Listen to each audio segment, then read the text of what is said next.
Bonjour et bienvenue dans votre émission hebdomadaire de votre TVC Nouvelles. Mon nom est Thomas Stockting et il me fait plaisir d'animer pour vous cette édition du 10 décembre 2020.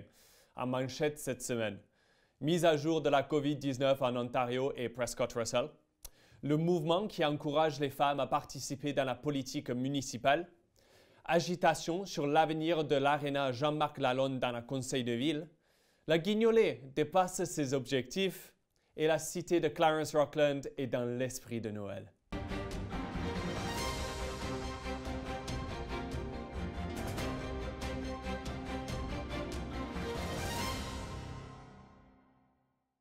La région de l'Est de l'Ontario retournera dans la zone orange restreinte 3 semaines seulement après son retour à la zone jaune. Ce changement doit être confirmé vendredi après-midi et sera mis en place le lundi 14 décembre. Nous avons parlé au médecin en chef du Bureau de santé de l'Est de l'Ontario, le Dr Paul Roumeliotis. Quelle est la probabilité que la région passe à la zone orange et que cela signifierait pour les entreprises et les rassemblements durant la période de Noël? I think it's very likely that we're going to go to orange. This is the recommendation that I agreed to today. Again, a cabinet's going to look at it. I doubt very much that our numbers are going to change between now and Thursday when they make the decision. That's one. I think that we will. It will not change much in terms of the number of people that can gather. However, it will change the number of people that can go into gyms, the number of time you can spend in the gym. It will also decrease the number of people at once in a restaurant and at once at a table, and it'll decrease the hours of a restaurant. It will not, but it will not close any businesses. So that's going to be the major difference moving forward. If we happen to, start getting better in terms of numbers, we'll go back to yellow. I hope we don't go the other way. I just want to make a comment as well. I know that we talked about. I think somebody asked me about, how long do I foresee being in orange, and is it going to be like 1 week like last time? Well, last time we were really getting out of orange, going into yellow, and I knew we were going to go into yellow, but because they didn't have enough trends, they kept us in orange, and then we went out. We sort of stayed in the yellow, but now we're kind of seeing the trend upwards, and it's not only accompanied by just the numbers of cases. We're also seeing our positivity rate and our R naught going up into the yellow. As a matter of fact, our R naught is more into the red range, so our R are effective. So that's why I think that it's going to probably be a bit longer than just a week, but I'm hoping that we can see signals that at least it's going down, it's stabilizing. De bonnes nouvelles cette semaine, alors que le BSO nous confirme qu'une seule flambée est active dans la région de Prescott et Russell. Celle-ci a été confirmée dans la résidence Prescott Russell alors que les cas continuent de monter dans cet établissement. Par contre, depuis l'émission de la semaine dernière, il y a 52 autres cas actifs dans toute la région de Prescott et Russell, avec 120 personnes infectées au moment de l'enregistrement. Le nombre total de cas dans la région de Prescott et Russell depuis le début de la pandémie a augmenté de 55, portant le total à 628. Les cas actifs sont en hausse dans la plupart des municipalités cette semaine aussi. Clarence Rockland et Casselman ont connu une augmentation de 8 cas dans leurs régions respectives. Nous avons maintenant atteint 17 cas dans notre région et 21 à Casselman. Le BSO a annoncé la semaine dernière qu'à partir du vendredi le 11 décembre, le centre de dépistage de Limoges déménage à Casselman. Le centre de dépistage sera désormais situé à l'intérieur du BSO. Et donc, plus de centres au volant. Toutefois, les citoyens doivent toujours prendre un rendez-vous pour effectuer un test de dépistage. Il est important de rester vigilant et de respecter les mesures de distanciation sociale, même si les vaccins seront disponibles bientôt. Toutefois, il faut être réaliste au délai du temps nécessaire pour rendre les vaccins accessibles dans la région de Prescott et Russell. Mardi soir, le Dr Roumeliotis a été interrogé sur le travail effectué pour préparer la région au déploiement des vaccins. nous avons une équipe dédiée à ça dans notre bureau de santé. Nous avons aussi une équipe ontarienne qui travaille avec nous. Nous avons aussi des réunions régulières avec les autres bureaux de santé autour de nous dans l'Est d'Ontario. Et nous avons des réunions avec nos hôpitaux et les autres partenaires. Semble-t-il que le vaccin va être, une fois que c'est approuvé, ça va dérouler avec des petits montants au début, mais on se prépare pour avoir la capacité de vacciner début de janvier et de le faire plutôt avec les populations vulnérables prioritaires. En effet, les personnes dans les maisons de longue durée et des maisons de retraite, les aînés les plus vulnérables, et nous allons procéder avec, selon l'âge, etc., une fois qu'on reçoit d'autres vaccins. Donc, nous, on se prépare pour dérouler le vaccin en janvier. On travaille avec nos partenaires étroits, incluant nos partenaires en paramédic, qui pourront nous aider, en effet, pour aller vacciner dans les maisons de longue durée, maisons de retraite, etc. Donc, on se prépare pour ça et on se prépare aussi pour pour donner 2 doses. Le ministère va nous fournir un logiciel qui va être affilié avec le logiciel que nous avons actuellement de vaccin Panorama. Mais en effet, il va avoir aussi la capacité de faire des rendez-vous, de faire les suivis, donner les rendez-vous, donner des rappels, documenter les effets, s'il y a des effets indésirables, etc., de tout le faire. Et ceci va être semblable de système qu'on utilise quand on rentre aux écoles pour vacciner les gens. Donc, c'est portatif, etc. On se prépare pour ça, mais aussi, une fois que le vaccin, on va avoir plus de quantité, on va commencer de faire aussi des cliniques, etc., à travers notre région pour qu'on puisse vacciner les restants de la population. Et selon le guidance qu'on va recevoir vis-à-vis les populations prioritaires, les tranches de population. Donc, ceci est à suivre. En effet, on n'a aucun vaccin déjà approuvé, mais on attend jour à jour, à mon avis. Il faut dire aussi que ça va être une expérience un peu différente cette fois-ci. Avec H1N1, on avait des fils, on avait des personnes qui attendaient, mais cette fois-ci, avec la pandémie et les précautions de santé publique, les masques, la distance physique, tout ça, on va le faire surtout par rendez-vous, mais c'est une chose à suivre. Donc, on est en train de tout se préparer. Le défi que nous avons, c'est que nous avons beaucoup de cas actuellement et ça déborde nos personnels. Donc, c'est une autre raison pour diminuer les cas dans notre communauté. Ça va nous donner plus de chances de nos employés de investir pour les vaccins. Mais en effet, on prépare toutes sortes de scénarios. Bien que des vaccins soient en cours de préparation de distribution, il existe encore de nombreuses informations erronées sur la durée pendant laquelle les anticorps COVID restent dans l'organisme. Ceci est particulièrement important car le concept de l'immunité se ressemble étroitement que vous ayez eu le vaccin ou que vous ayez contracté le virus. Nous avons parlé au Dr Marc-André Langlois de l'Université d'Ottawa qui a commencé une étude visant à percer les mystères entourant l'immunité à la COVID-19. Donc, notre étude Halte à la propagation, ce qu'on essaie de faire, c'est d'étudier la durée de l'immunité contre le SARS-CoV-2. Donc, nous avons une cohorte de 1000 individus, 500 qui ont été infectés par le SARS-CoV-2 et qui ont développé la maladie, la COVID-19, et 500 qui sont dans une cohorte de surveillance. Et on va analyser le sang de ces individus-là à tous les mois, leur salive pour l'ARN viral, et on va regarder pour les anticorps, pour la présence du virus. Et dans ceux qui ont les anticorps, dans la cohorte de surveillance, ce sont des gens qui ont été probablement asymptomatiques, donc qui n'ont pas eu de symptômes de maladie, qui en fait peut-être ne savaient même pas qu'ils étaient malades. On va pouvoir les détecter grâce aux anticorps.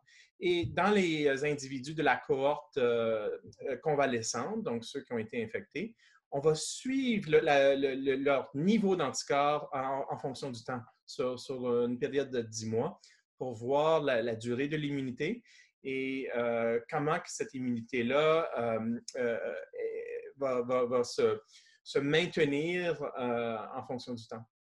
Et en regardant votre étude, là, vous avez dit que ça va durer 10 mois. Avec la sortie du vaccin, on a déjà des personnes, le docteur Paul Rumiliotis de la BSCO a parlé ce soir que peut-être il y aura le vaccin dans quelques endroits dans l'est de l'Ontario avant le Nouvel An. Donc, le vaccin, ça va marcher avec votre étude ou est-ce que ça va empêcher votre étude? Ah, pas du tout. Donc, les individus qui vont être recrutés dans notre étude, certains d'entre eux vont certainement recevoir le vaccin et les analyses qu'on va faire pour notre étude vont pouvoir suivre la progression de leur réponse immunitaire suite à la vaccination.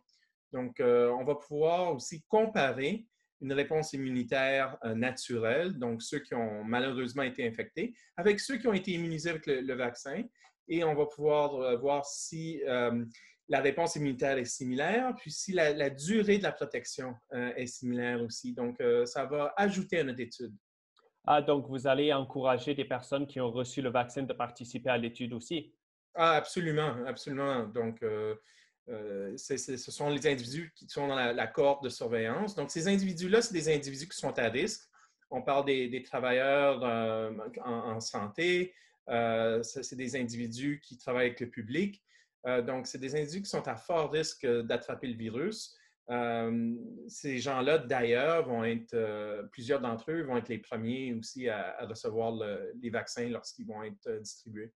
Et est-ce que vous avez eu une indication déjà avec votre étude qui se passe depuis quoi, 2-3 mois maintenant, s'il y a comment on dit en anglais, un trend ou est-ce que c'est un peu plus tôt, trop tôt, pardon?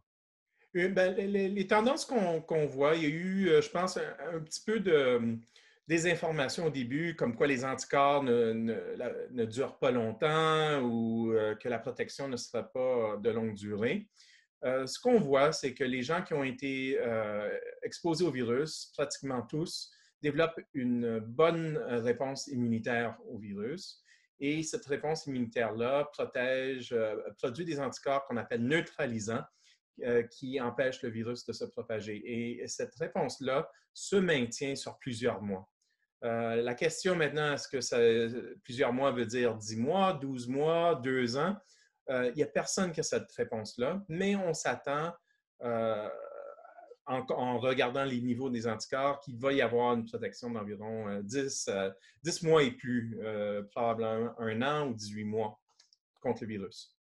Alors, votre étude va aider pour voir si un vaccin, c'est une fois par vie ou une fois par an, comme on fait avec le flu shot en ce moment.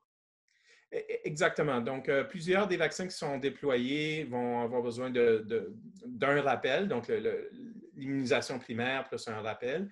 Mais est-ce qu'on va avoir besoin d'un autre rappel dans 12 mois, dans 18 mois, dans 24 mois? Ça, on ne sait pas. Donc, notre étude va pouvoir répondre à ces questions-là. L'étude est toujours à la recherche de nouveaux participants. Si vous avez été infecté par la COVID-19 cette année et que vous souhaitez de faire partie des données ou si simplement vous êtes curieux de connaître votre propre immunité, inscrivez-vous à Halte à la propagation en ligne. Lors de la réunion du conseil municipal lundi dernier, la conseillère du quartier 8, Mme Diane Chouanière, a demandé une contribution financière pour supporter la campagne locale Leadership au féminin. S'adressant à ses collègues, Mme Chouanière a été élue pour représenter la municipalité de Clarence-Rockland, a expliqué pourquoi cette campagne est si importante. Il y a beaucoup de démarches qui sont faites au niveau provincial et au fédéral. On a demandé des subventions. On a reçu des subventions de la Fédération canadienne des municipalités, aussi de l'association de l'AMO. Et naturellement, on a fait beaucoup. On a créé une page web où on offre beaucoup d'outils pour les femmes, comme un genre d'auto-évaluation pour qu'ils déterminent s'ils ont le profil pour s'impliquer en politique. Alors, les genres de questions qui peuvent se poser pour déterminer si ça les intéresserait. Il y a aussi sur le site web, il y a différents reportages ou des questions que les élus de partout dans Prescott-Russell, toutes les femmes qui ont été élues, dans les 8 municipalités, ont répondu à certaines questions par rapport aux inquiétudes, pourquoi ils se sont impliqués, pourquoi ils hésitaient ou pourquoi qu'est-ce qui les empêchait. Alors, c'est surtout d'emmener les femmes à voir que finalement, vraiment démystifier le rôle d'une conseillère municipale. Et parce que ça fait souvent peur. On a l'impression que les femmes, souvent, ont l'impression, parce que ça parle d'infrastructure, ça parle d'égouts, ça parle d'économie, qu'ils ne seront pas capables. Mais au contraire, on est très bien épaulés, on est bien informés, on sont capables de lire l'information pareil comme les hommes. Alors, on veut vraiment qu'ils s'aperçoivent qu'il y a beaucoup de choses qu'ils font dans leur communauté. Et puis aussi dans la communauté, on retrouve presque 50% de femmes. Alors, je pense que ça serait intéressant éventuellement qu'on puisse avoir la parité à l'intérieur des conseils municipaux. Alors, ça sera bon que ça sera plus représentatif là, de la communauté. Alors là, on est rendu au point maintenant où on a créé la page web, on a créé le comité, on a fait plusieurs présentations. J'ai même fait une présentation avec la présidente du comité à la conférence de la Fédération des communautés de l'Ontario, des municipalités d'Ontario. Et puis, on a fait aussi des vidéos avec TVC 22. On a fait aussi fait apparaître des articles dans les journaux. Alors, on a beaucoup quand même un bon chemin de fait. On est très bien épaulés par les 2 autres niveaux du gouvernement aussi. Alors, puis maintenant, on est rendu au point où on a besoin d'engager une compagnie professionnelle pour pouvoir nous emmener plus loin au niveau de la communication. Comment rejoindre des gens? On a besoin de faire de la formation aussi. On aimerait, qu'il y ait plusieurs étapes, améliorer aussi, augmenter la boîte à outils pour aider. Et aussi, on aimerait faire vivre une réunion de conseil fictive aux membres aux femmes qui seraient intéressées. Alors, tout ça, naturellement, ça nécessite des coûts. Alors, on a déjà, j'ai reçu un courriel il y a quelques minutes disant que la Nation avait accepté de remettre 1 000 puis on demande naturellement à toutes les municipalités de contribuer 1 000 pour pouvoir nous permettre de faire ces démarches-là là, auprès des femmes. Alors, je pense qu'il y a une responsabilité au niveau des communautés, des municipalités, d'encourager les femmes à s'impliquer davantage. Beaucoup de femmes font beaucoup de bénévolat déjà, s'impliquent dans des rôles quand même décisionnels, mais ils ne réalisent pas jusqu'à quel point ils seraient capables d'aller plus loin. Alors, je pense que, en tout cas, je vous demande votre soutien là, pour qu'on puisse continuer à aller de l'avant avec le comité. Comme je vous dis, on a du chemin à faire parce que le taux de participation des femmes est très, très bas en Ontario comparativement si on compare au Québec, par exemple. Et on aimerait pouvoir améliorer là, justement à ce niveau-là. Alors, puis le timing est bon, c'est le temps là, de le faire parce que ça se fait aussi dans d'autres municipalités. Alors, on peut échanger des ressources, fait que ça réduit les coûts quand on peut échanger avec d'autres aussi. Alors, comme je vous dis, ce que je demande, ce serait que la Cité contribue au même titre que les autres 8 autres municipalités contribuent 1 000 au comité pour le leadership féminin pour la campagne « Pourquoi pas moi ». Toujours lundi soir, l'agitation régnait face à l'avenir incertain de l'aréna Jean-Marc Lalonde ici à Clarence-Rockland. Il a été décidé lors des réunions budgétaires en novembre que l'aréna serait fermée jusqu'en juin 2021 afin d'économiser des coûts liés à l'entretien du bâtiment. Le débat provenait du fait que les conseillers n'étaient pas d'accord sur l'avenir à moyen et long terme de l'aréna et que la fermeture pour la première partie de l'année prochaine n'a jamais été formellement adoptée. Le conseiller Don Bouchard était d'avis que le coût de la restauration de l'aréna était trop élevé et que les fonds devraient être utilisés pour construire un nouveau centre sportif qui conviendrait mieux aux besoins de la ville. Le conseiller Carl Grimard, par contre, a fait part de son désaccord en déclarant que les recherches supplémentaires doivent être entreprises afin de décider l'avenir de l'aréna. Le Conseil a voté en faveur de la fermeture officielle de l'aréna juste à juin 2021, sous le réserve d'un vote qui sera effectué lors du Conseil de ville du 21 décembre 2020. Nous vous fournirons plus d'informations sur l'avenir de l'aréna dans les prochaines semaines. C'est la saison des dons et évidemment, peu de gens sont plus généreux que vous, la communauté de Clarence-Rockland. Comme nous l'avons déjà mentionné, La guignolée de cette année est passée d'une journée de distribution de nourriture à une semaine de collecte de fonds virtuels. Le centre d'aide s'est fixé un objectif ambitieux de 40 000 $ et nous avons parlé avec Steve Love au cours de la dernière journée pour savoir à quel point la communauté avait été généreuse. Cette entrevue, par contre, était en anglais seulement. Okay, so the first Sunday in December is where we're at. And traditionally, that was where we do our door-to-door food drive. So we would have teams out in the community, but this year, because of COVID-19, we can't do that. So this year we've had our virtual fundraiser, and we've had a week-long sort of our campaign, our dates, which is culminating today on December 6th. And today, December 6th, is normally the Guignolée day, where you have this hectic 8 hours, isn't it? Talk us through a little bit what the Guignolée is normally like on the first Sunday in December, and how you've handled this particular day today. So, I mean, normally I'd start in October calling people, getting stuff to ready and organized, and then the Sunday we'll meet 8 o'clock in the morning over at the school. We'll have prepped it the day before. For our 10 o'clock teams that start showing up, they get their routes, their maps, and away they go. And they go door to door to every house, and they collect food, they collect money. And so I have 22 different zones. Some of those zones have 3 to 5 teams, so you're 15 people. So we're over 150 people that are out there gathering food. They bring it all back to the school. It all gets sorted. It gets put into these bins. And then there's the teams that bring them over here. And in this place, you would have 20 people going nonstop, trying to stack this stuff, put it where they can. And by the end of it, it's stacked on top of each other right to the roof. This place is jammed.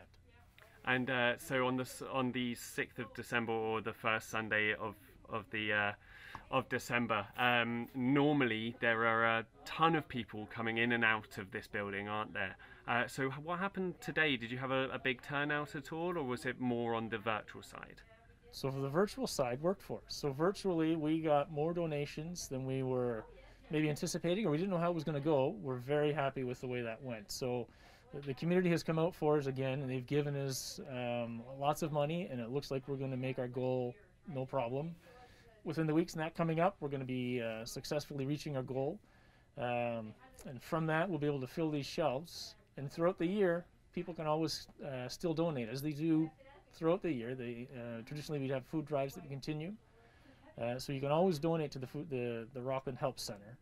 Fantastic. And normally, as you say, people turn up with a lot of food that they've purchased themselves this year. It's very financial, obviously, due to the pandemic and not having so much transfer of items, as we discussed beforehand. So what's going to happen with the money now? Are you guys purchasing some food with it? What's going to go on? So that's exactly what will happen. So in this center, we know exactly what we want, what we need.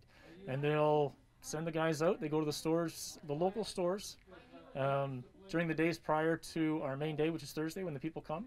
They'll go out and they shop, and they will fill these shelves with the things that we need, so we can target what it is we need, and the money will go absolutely to the things we need. And they'll be able to gauge where it needs to go this week or where it needs to go last week, but all the money will go back into the community. Fantastic. And just before I let you go, Steve, is there anything anyone can still do? I know that today marks technically the end of the Guignolée, but donations closed. Can people still get involved? You can always donate here to the Rockland Help Center, and we're always welcoming donations because there's always a need. And I think with the COVID-19 and the pandemic, we don't know where this is going to end or that need's going to increase. So donations are always accepted and always welcome here. E-transfers, you can do that online all the time. And if it's open on a Thursday, if you want to come by and make a donation, there's always someone here to take that for you.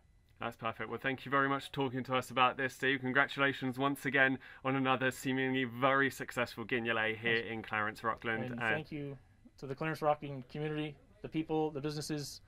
Awesome.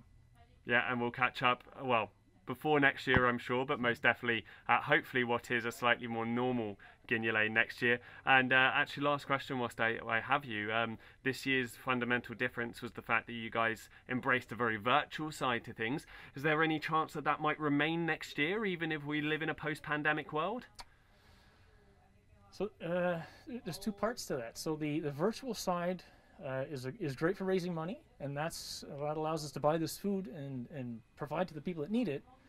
The Guignolée side brings the community together. So on that Sunday, when we've got people, and I said before, we've gone out in miserable pouring rain when it's just hovering around zero and you're frozen, And people come in with smiles and they've gathered food and they're all happy, and it's a big community building thing. So we'll have to see where it goes.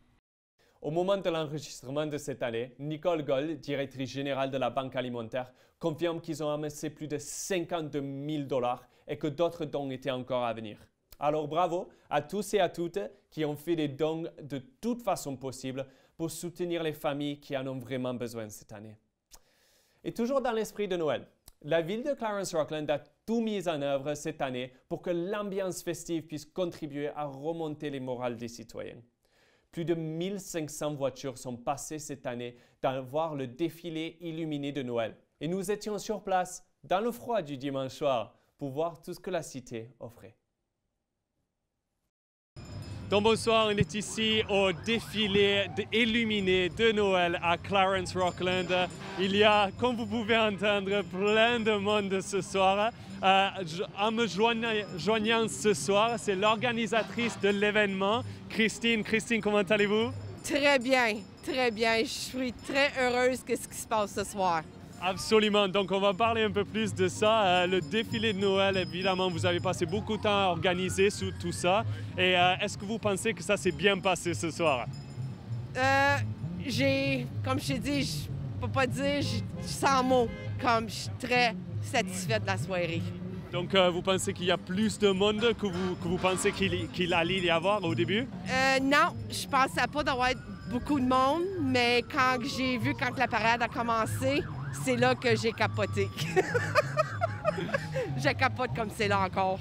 Et donc, on est un peu après 6 heures maintenant. L'événement devrait aller jusqu'à 6h30. Est-ce que vous pensez que vous allez devoir rester plus tard alors ce soir? Je pense que je vais rajouter une demi-heure pour satisfaire les familles de voir la parade.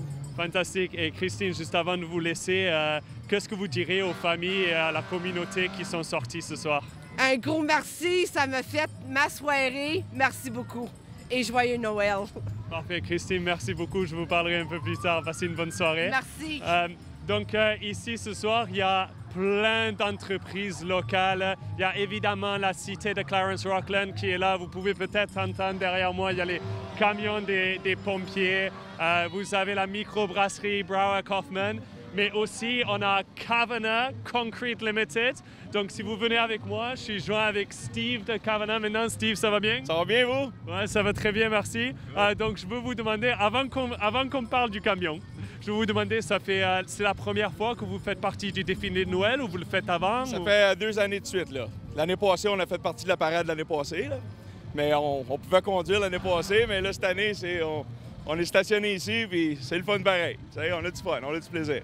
Il y a pas mal de lumière sur votre camion aussi. Ça vous a pris combien de temps de mettre tout ça? Au moins 3 heures, mettre les lumières, mais ça nous a pris à peu près une semaine à le nettoyer comme il faut, parce que c'est du ciment pareil, puis ça prend du temps à nettoyer du ciment. Ouais.